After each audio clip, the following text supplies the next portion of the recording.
এটা দিয়ে গ্যাস গিয়ে জাস্ট এখান দিয়ে গ্যাসটা আসলো, এটা দিয়ে হচ্ছে গ্যাসটা এই পর্যন্ত আসলো, এদিক খুলে দিলে এদিক দিয়ে এদিকে চলে আসবে, এটা খুলে দিলে এদিক দিয়ে এদিকে চলে আসবে। এটা না বন্ধ থাকলে জিরো না, পজিটিভের দিকে যাবে, কিছু তো গ্যাস এর মধ্যে আছে, গ্যাসটা তো আবার রিটার্ন আসবে। রানিং আছে বলে ভ্যাকুমের দিকে চলে এসছে।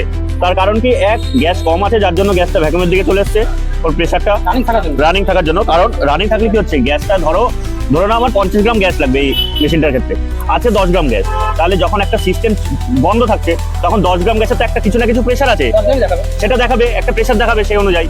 এইবার যখন এটা মেশিনটা রানিং, মেশিনটা যখন 50 গ্রাম গ্যাস দেবো তখন হয়তো মেশিনটায় প্রেসার আসবে 5, তাহলে সে জায়গায় আমার আছে 10 গ্রাম গ্যাস, তাহলে মেশিন যখন রানিং তখন খেলছে টানছে সেই অনুযায়ী একটা প্রেসার তৈরি হবে ওর মধ্যে, তখন সেটা জিরোর নিচে চলে আসবে। কেন? কারণ মানে পর্যাপ্ত গ্যাস নেই। সালাম চালানোর 10 সেকেন্ড পরে তো একটা ফিক্সড একটা অ্যাম্পিয়ারে এসে দাঁড়াবে, ধরে নিলাম সেটা 0.8 অ্যাম্পিয়ারে আছে, যদি চোকিং থাকে সেটা 0.8 থেকে হট করে হয়তো 0.6 এ চলে আসবে বা 0.5 এ চলে আসবে। কেন? কারণ প্রেসার ডাউন হয়ে গেলে এর লোড কমে যাবে। এখন প্রেসার কত আছে? 0-র কম। এখন অ্যাম্পিয়ার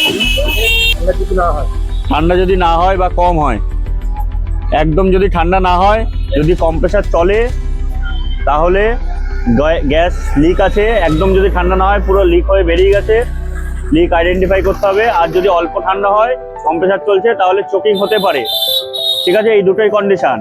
এর বাইরে কাজের কাজ করতে গিয়ে তোমার দেখে নিতে হবে ইভাপোরেটরে কেউ বরফ কুচিয়েছে নাকি। দ্বিতীয় নম্বর দেখতে হবে কন্ডেন্সারে জং আছে নাকি।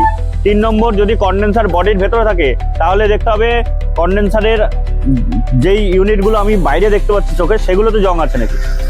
ব্যাস এইটুকু মাথায় রাখবে, আর এর বাইরে আর কিছু নয়।